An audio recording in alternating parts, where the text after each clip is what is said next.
Écoutez, je peux me lancer, donc merci beaucoup de cette invitation pour venir présenter. Effectivement, euh, j'ai passé 4 ans à travailler sur les données Faune France, qui sont des données entièrement opportunistes. Et ça tombe très bien qu'on ait eu en fait l'inversion des présentations, puisque c'est des données qui ressemblent beaucoup à ce qui a été présenté juste avant. Donc, est-ce que vous pouvez passer à la diapo suivante? Ouais. Donc aujourd'hui, je viens vous parler du jeu de données Faune France et de quelque chose de très particulier. C'est la thématique des collisions routières. Je vous apprends rien en vous disant qu'on traverse aujourd'hui une crise de la biodiversité qui est sans précédent. On voit un effondrement des populations aviaires et aussi des autres taxons. Et est-ce que je peux avoir la diapo suivante? Merci.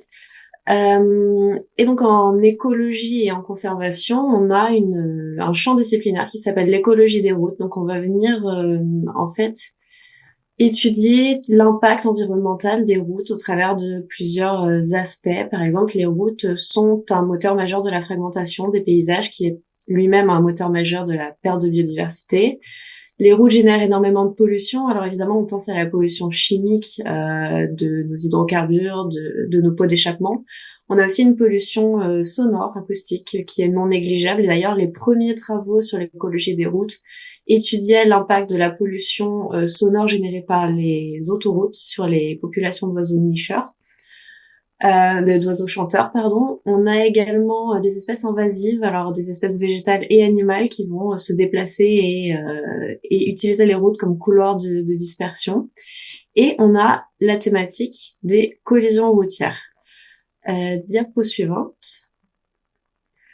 Alors cette thématique des collisions routières, elle a été abordée dans la littérature scientifique et il y a pas mal de chercheurs qui ont essayé d'avoir des estimations, donc des extrapolations sur la base de travaux scientifiques à petite échelle, par exemple des comptages réguliers sur des petites portions de route, extrapoler ça sur des territoires géographiques beaucoup plus larges. Et on a par exemple des estimations de l'ordre de 200 millions de collisions ou d'oiseaux tués par an en Europe, 340 millions aux États-Unis, 8 millions au Brésil, 13 millions au Canada. Donc ce sont des estimations qui sont très conséquentes, comme vous pouvez le voir, qui nous posent beaucoup de questions sur la conservation des oiseaux et leur protection face aux collisions. Mais ce qui nous manque, en fait, c'est ce genre de chiffres pour la France. On n'a rien pour la France. Et donc, nous, ce qu'on voulait faire pendant ma thèse et ensuite pendant mon postdoc avec Thierry Longuel, qui, il me semble, est dans la salle et qui était mon superviseur, mon directeur de thèse, c'était de partir des données Faune France. Alors, diapo suivante. Les données Faune France, ce sont, je pense que vous le savez, des données opportunistes de sciences participatives, donc il n'y a pas du tout de protocole d'observation. Et dans ces données, il est possible depuis 2015 de reporter des animaux morts. Donc en fait, on a une sous-base de données d'environ 200 000 observations qui concernent les animaux vus écrasés sur les routes, donc les collisions routières. On a une base de données qui est extrêmement riche, 300 espèces, 9000 contributeurs. Alors c'est pas les données pour l'avifaune, c'est la base de données en entier. Mais voilà, on a énormément de choses. Comme ça a été bien expliqué avant, est-ce que pour autant on peut regarder une carte comme celle qui est en haut à droite et se dire bah voilà où sont les collisions routières? La réponse est non, malheureusement, à cause de tous les biais liés à l'absence de protocole. Diapo suivante. Donc nous, on s'est posé la question pour le cas des collisions, est-ce qu'on peut formaliser et donc modéliser le processus d'observation? Ce qu'on s'est dit, c'est qu'un animal après la collision va finir sur la route et il y a un certain nombre de conditions avant qu'il soit effectivement reporté dans Faune France. En premier, il faut qu'il ait une rencontre avec un contributeur de Faune France. Ce qui va du coup être l'interaction entre le nombre de visites de la route par des contributeurs et la persistance de l'animal écrasé qui va au bout d'un moment disparaître de la route nécessairement. Deuxième étape, il faut que cet animal lors de la rencontre soit vu par le contributeur, donc c'est la détection à proprement parler. Et troisième étape, puisqu'on est en absence de protocole, c'est la question du signalement qui a été un peu abordée également avant. C'est est-ce que toute détection, tout animal écrasé qui est vu, il est forcément reporté? Est-ce que ça va pas dépendre des espèces, par exemple? Et donc une fois qu'on a formalisé ça, on peut s'appuyer sur des travaux qui existent déjà, notamment pour ce qui est des collisions avec les éoliennes, et formaliser le modèle qui est à gauche, qui est donc un modèle mécaniste assez simple. Diapo suivante. Et donc le travail de thèse, ça a été simplement d'aller décortiquer chacun de ces biais dans le processus d'observation avec des expériences de terrain. Et c'est là qui fait c'est ça qui fait le côté unique de ces travaux, c'est qu'on est vraiment parti sur le terrain pour essayer de quantifier ces biais. Par exemple, quand on se pose la question de combien de temps l'animal reste sur la route, et ben une expérience assez simple, c'est de prendre des animaux qui sont morts, qu'on a été récupérés dans un centre de soins, et de les remettre sur la route et de calculer ce temps de disparition. Donc on l'a fait sur les passereaux, par exemple, sur les petits passereaux, et on arrive à un temps de persistance moyen d'environ 20 minutes. Donc un petit passereau écrasé sur la route, au bout de 20 minutes, il sera plus sur la route. Il va être soufflé par le passage des voitures, il va être mangé par un charognard, plein de choses qui se passent. Donc la fenêtre de détection, elle est vraiment très très courte. Diapo suivante. On a également fait cette même expérience sur d'autres espèces, notamment d'autres espèces d'oiseaux. Et là, on arrive à des temps de persistance qui, évidemment, vont varier selon l'espèce, selon le trafic routier, selon la saison. Et on arrive à environ une moyenne de 9 heures. Diapo suivante. Ensuite, on va se poser la question du taux de détection des animaux et notamment des oiseaux. Ce qu'on a fait dans ce cas-là, c'est d'utiliser des animaux empaillés. Donc, on a fait empailler des animaux. Le but, c'était d'avoir des faux animaux écrasés qui puissent nous servir sur le terrain. On les a placés sur le terrain. On a demandé à des gens de passer en voiture en conditions réelles, en conduisant normalement, et on a noté ceux qui étaient détectés ou non. Donc, c'est une simple régression logistique d'un point de vue statistique. Évidemment, quand on fait des expériences comme ça, on regarde par exemple comment ce taux de détection varie en fonction de la vitesse à laquelle l'observateur se déplace, de la taille de l'espèce, de si c'est un oiseau ou alors un mammifère, etc.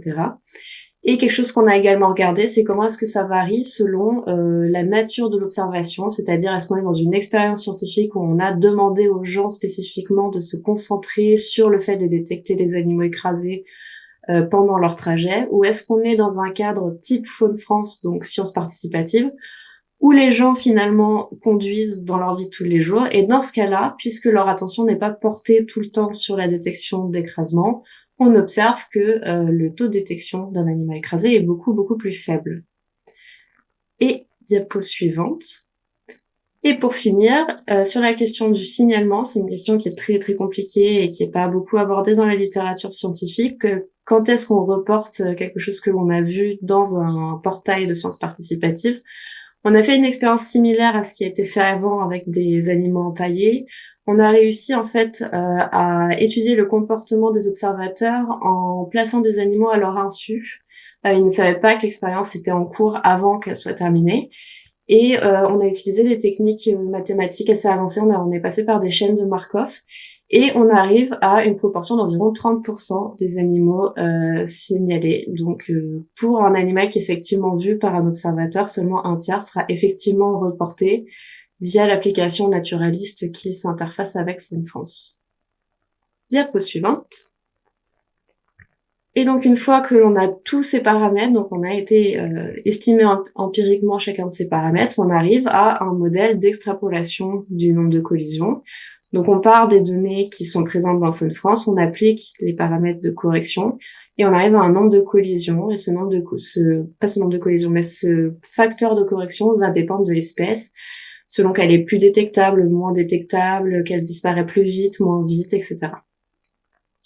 Diapo suivante. Et ça a été abordé dans les présentations précédentes. On a évidemment la question de l'incertitude, puisqu'on ne mesure pas effectivement la probabilité, par exemple, de voir ou non chaque animal qui est présent sur la route. En fait, on l'estime par rapport aux caractéristiques globales de l'espèce sur un échantillon qu'on a, nous, étudié empiriquement avec des expériences. Et d'une manière générale, plus un jeu de données a besoin de correction, donc moins il y a de protocoles, plus l'incertitude est grande. Et donc là, on s'est placé dans le cas où il n'y a pas de protocole. Donc en fait, on est dans le cas le plus compliqué et on va avoir les incertitudes les plus grandes. Et on est d'ailleurs, si vous voyez la carte qui est à droite, on a beaucoup de projets de sciences participatives qui ressemblent à Faune France et qui permettent de reporter les collisions. Vous voyez qu'il y en a un peu dans tous les pays, c'est exactement la même chose, c'est une application mobile, reporter les animaux écrasés. Et on est les premiers en fait à se poser la question et à essayer de faire ces estimations de mortalité justement parce que les incertitudes et le nombre de corrections qui sont nécessaires pour estimer les collisions est important. Donc c'est quelque chose d'assez compliqué, c'est pour ça que ça a pris 3 ans de thèse et 1 an de postdoc. Diapo suivante. Et donc quelques petits résultats, et si jamais vous voulez aller voir un peu plus en détail, il y a un livrable avec les résultats espèce par espèce. Et donc on estime environ 150 000 rapaces nocturnes qui seraient tués sur les routes françaises tous les ans, 80 000 rapaces diurnes, et puis quand on fait le total, environ 40 millions d'oiseaux, dont une grande majorité ce sont des petits passereaux qui sont apparemment très touchés. Alors, il y a pas mal d'espèces pour lesquelles la mortalité routière, ça semble être une source très importante de mortalité. Et même pour les espèces pour lesquelles cette mortalité routière ne serait pas la source principale, eh ben, il faut bien sûr l'additionner aux autres menaces. La prédation, par exemple, par les chats domestiques, la chasse, les collisions avec les vitres, ce genre de choses. Et on a par exemple un papier de 2005 d'une équipe de chercheurs qui estimait entre 500 millions et 1 milliard d'oiseaux aux États-Unis qui mourraient par la faute humaine, dont les collisions chaque année. Donc on est sur des chiffres très très importants. Diapo suivante. Et donc pour conclure un petit peu et la suite, où est-ce qu'on s'en va avec ce travail?